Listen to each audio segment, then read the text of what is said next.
Sir ఇప్పుడు professor Kodandaram దాదాపుగా మీరు 4 దశాబ్దాలు 3.5 దశాబ్దాలుగా సార్ని కూడా చూస్తూ వస్తున్నారు. తెలంగాణ ఉద్యమంలో ఉన్నారు. ఆ తర్వాత టీజేఏసీని కంటిన్యూ చేస్తూ వచ్చారు. ఆ తర్వాత టీజేఏసీ పక్కన పెట్టేసి జనసమితి అనేటువంటి పార్టీ తీసుకొని రావడం జరిగింది. ఇప్పుడు ఆ పార్టీ కూడా కాంగ్రెస్ పార్టీతో టైఅప్లో పోయినటువంటి పరిస్థితి. ఖచ్చితంగా మేము కాంగ్రెస్ పార్టీలో కోదండరామును తీసుకుంటాము, సముచితమైన స్థానం ఇస్తాం. ఎలాంటి స్థానం ఇస్తే బాగుంటుంది అనుకుంటున్నారు ప్రొఫెసర్ కోదండరాంకి? నాకు ఏమనిపిస్తుందంటే కోదండరాం ప్రభుత్వంలో భాగమై ఒక మినిస్టరు కావడము అది ఆయనకైనా తెలంగాణకైనా అది మంచిది కాదు. మినిస్టర్ అంటే ఇప్పుడు రేవంత్ రెడ్డితో కోదండరాం సరి సమానంగా మాట్లాడగలడు, తాను అనుకున్నది వెళ్ళి చెప్పగలడు, విధానపరంగా ఏదైనా తప్పు ఉంటే తప్పని చెప్పగలడు. అంటే 1 to 1 ఈక్వల్స్. ఒకసారి క్యాబినెట్ మినిస్టర్ అయితే ఫైళ్ళు తీసుకొని ముఖ్యమంత్రి దగ్గరికి పోవాల్సి వస్తుంది. ముఖ్యమంత్రి చెప్పింది కొంత వినవలసి వస్తుంది. క్యాబినెట్లో ఉండి మీరు ముఖ్యమంత్రి మాట వినడం లేదు. ముఖ్యమంత్రి పదవి అధికార కేంద్రీకరణం అనేది అది ఎన్టీ రామారావు కాలం నుంచి ప్రారంభమైంది. అది చంద్రబాబు నాయుడు కంటిన్యూ చేశాడు, కేసీఆర్ దాన్ని ఇంకా పెద్ద ఎత్తున కంటిన్యూ చేస్తారు, రాజశేఖర్. కాబట్టి వాళ్ళ కేసీఆర్ వాళ్ళ ఈయన రేవంత్ రెడ్డి సడన్గా ముఖ్యమంత్రి అయితే ఆ కల్చర్ మారదు. మళ్ళీ ఫైళ్ళు ముఖ్యమంత్రి దగ్గరికి పోవడం అనేది అది ఇంకా కంటిన్యూ అవుతుంది. కొంచెం ఫ్రీడమ్ ఉంది మినిస్టర్స్కి.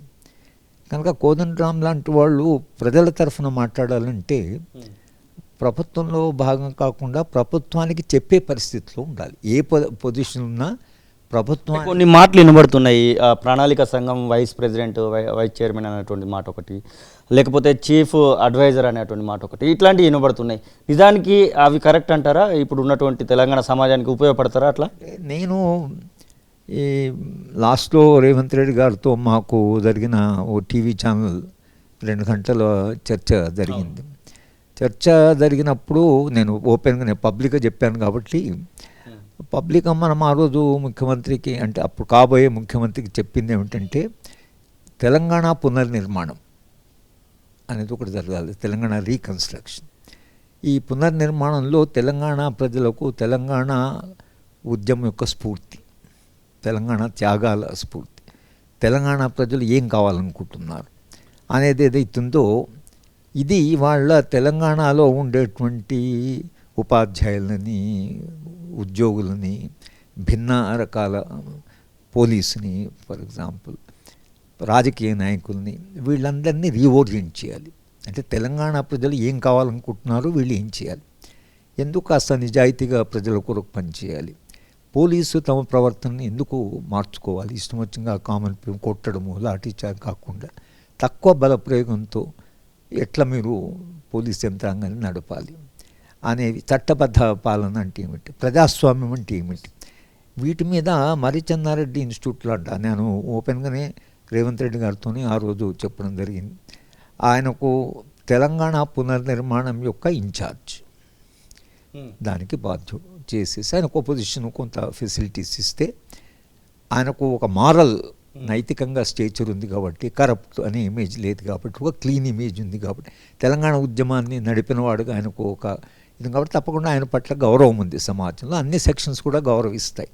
ఈ గౌరవించే వ్యక్తి తాను ఏ తెలంగాణ కావాలనుకొని పోరాటం చేశాడు అనేది జయశంకర్ గారి విజన్ ఏముంది, ఆయన విజన్ ఏముంది, ఇది చేసి ముందు పోలీసులని చిన్న స్థాయి దాకా మరిచంద్ర బ్యాచెస్ ఆఫ్టర్ బ్యాచెస్ వచ్చి ఆయన తెలంగాణ విజన్ ఏమిటి, తెలంగాణ ప్రజలు ఏం కోరుకుంటున్నారు, ఎట్లా ప్రవర్తించాలి, చట్టబద్ధ పాలన అంటే పౌర హక్కుల ఉద్యమంలో కూడా ఆయన ఉన్నాడు కాబట్టి చట్టబద్ధ పాలన, రాజ్యాంగ ప్రమాణాలు చెప్తే అందరూ మారుతారని కాదు కానీ దాని ప్రభావం ఉంటుంది. అలాగే ఈ ఎమ్మెల్యేలు ఉన్నారు కదా, వీళ్ళు సగం మందికి ఏం తెలియదు, రాజ్యాంగం గురించి ఏం తెలియదు. వాళ్ళందరినీ కూర్చోబెట్టి వాళ్ళందరికీ కూడా రాజ్యాంగం మీద, రాజ్యాంగ విలువల మీద, చరిత్ర మీద, అలాగే పౌర హక్కుల మీద, ఎందుకు పౌర హక్కులు కాపాడాలి, అలాగే అభివృద్ధి అంటే ఏమిటి అనే దాని మీద రాజకీయ నాయకులు ఎందుకు నిజాయితీగా పనిచేసే జీవితంలో సంతృప్తి ఉంటుంది, తాను ఇంతకాలంగా ఏదైతే విలువలు పాటించాడు ఎందుకు ఆ విలువలు అని చెప్పితే కొంత కాకుండా కొంత రాజకీయ నాయకుల మీద దాని ప్రభావం ఉంటుంది, ఎమ్మెల్యేల మీద, రాజకీయ నాయకుల మీద. నేను అనుకోండి అంటే ఈ తెలంగాణ స్ఫూర్తి, తెలంగాణ నుంచి వచ్చినటువంటి ఇన్స్పిరేషన్, తెలంగాణ ఆస్పిరేషన్, ఈ 10 ఏళ్ళు ఎట్లా విధ్వంసం జరిగింది, ఇవాళ మళ్ళీ మనము తెలంగాణ పునర్నిర్మించుకోవడం కొరకు ఏం చేయాలి, ప్రజల పట్ల మన బాధ్యత ఏమిటి అనేటువంటిది ఏదైతుందో కాస్త నిష్ణాతులైనటువంటి పిలిపించి, కాస్త నిజాయితీ ఉన్న వాళ్ళను పిలిపించి ఈ మొత్తము సెక్షన్కు ఒక సెన్సిటివిటీ కల్పిస్తే తెలంగాణలో తప్పకుండా కొంత మార్పు వస్తుంది. సర్పంచుల దాకా మనం వెళ్ళి వాళ్ళని రీఓరియంట్ చేయవచ్చు. ఇవాళ సగం ఎడ్యుకేషన్ లేక కూడా రాజకీయ నాయకులు ఏం చేయాలో కూడా డబ్బులు చేసుకునే తప్ప ఇంకా వేరే వాళ్ళకి ఏం తెలియదు. కానీ డబ్బులు చేసుకోవడం కాదు, దేర్ ఇస్ హయ్యర్ పర్పస్. ఎంత కోటీశ్వర్లు ఎప్పుడు గెలిచిన వాళ్ళు, వాళ్ళకి ఇంకా పెద్ద డబ్బులు చేసుకున్నారు, 2-3 తరాలకు సరిపోయేంత డబ్బులు చేసుకున్నారు. కాబట్టి ఇప్పుడు డబ్బులు చేసుకోవాల్సిన అవసరం లేదు.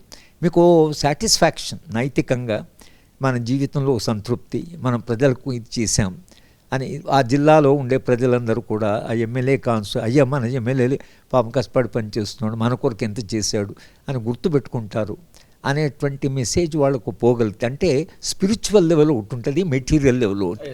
భౌతికంగానే డబ్బులు చేసుకుంటాడు, స్పిరిచువల్ లెవెల్లో ప్రజలను సేవ చేసి ప్రజల సంతృప్తి, ప్రజలంతా గౌరవిస్తుంటే అది వచ్చే ఆనందం వేరే ఉంటుంది. అది మన వాళ్ళకు కన్వే చేయగలిగితే కోదండరామ్ లాంటి వాళ్ళు ఆ పని చేయగలరని నేను అనుకుంటున్నాను. అట్లేమైనా బాధ్యత తీసుకుంటే గౌరవం ఉంటుంది, ప్రభుత్వానికి చెప్పేటువంటి ఆయనకు ఆ వెసులుబాటు ఉంటుంది, తర్వాత తన ఇంటిగ్రిటీ కాపాడుకోవచ్చు, ముఖ్యమంత్రికి డైరెక్ట్ వెళ్ళి చెప్పొచ్చు. అప్పుడు ఏమవుతుందంటే ఆయనకు స్టేచర్ ఉంటుంది, ఆయన మారల్ ఇంటిగ్రిటీ ఉంటుంది, ఆయన తెలంగాణ పునర్నిర్మాణంలో భాగం పాల్గొన్న వాళ్ళకి ఆ తెలంగాణ ఉద్యమ కొనసాగింపుగా కోదండరామ్ మళ్ళీ తెలంగాణ పునర్నిర్మాణంలో ఒక కీలకమైన వ్యక్తి అయ్యాడు అని నేను అనుకోవడము, ఆ రోల్ ఆయనకుంటే బాగుంటుందని నేను అనుకుంటున్నాను. Thank you sir. ఇది ప్రొఫెసర్ హరగోపాల్ సార్ చెప్తున్నటువంటి మాటలు. ఖచ్చితంగా కాంగ్రెస్ పార్టీకి ఒక గడ్డు కాలం అనే చెప్పుకోవచ్చు. బడ్జెట్ విషయంలో చాలా ఇబ్బంది పడాల్సి వస్తుంది, ముందు ఇంకా ఇబ్బందులు పడాల్సినటువంటి పరిస్థితి వస్తుంది. కానీ కాంగ్రెస్ పార్టీని ప్రజలు విశ్వసించారు, ప్రజలు ఎంపీ ఎలక్షన్స్లో కూడా విశ్వసించడానికి అవకాశాలు అయితే ఉన్నాయి. కోదండరామ్ లాంటి వాళ్లకు ఒక సపరేట్ తెలంగాణ డెవలప్మెంట్ కోసము ఉపయోగపడేటువంటి ఒక పోస్ట్ ఇస్తేనే బాగుంటుంది, ఒక మంత్రో లేకపోతే ఎమ్మెల్సీనో అలాంటివి ఇస్తే ఆ యొక్క వ్యక్తికి సరైనటువంటి విషయంలో ఇచ్చినటువంటి పరిస్థితి అయితే ఉండదు అనేటువంటి మాటను చెప్తున్నారు. చూడాలి మరి ప్రభుత్వం ఎలాగా ముందుకెళ్తుందో. ఖచ్చితంగా ఈ వీడియోను కూడా చాలామంది హయ్యర్ అఫీషియల్స్, అలాగే పాలిటిక్స్లో ఉన్నటువంటి వాళ్ళు, ముఖ్యంగా కాంగ్రెస్ పార్టీకి సంబంధించినటువంటి మంత్రుల దగ్గరికి కూడా వెళ్తుంది కాబట్టి ఆ విషయంగా హరగోపాల్ సార్ చెప్పినటువంటి మాటలను కూడా ఆలోచిస్తారని అయితే తొలి వెలుగు కోరుకుంటుంది. కెమెరా పర్సన్ సతీష్తో శ్రీనివాస్, తొలి వెలుగు, హైదరాబాద్.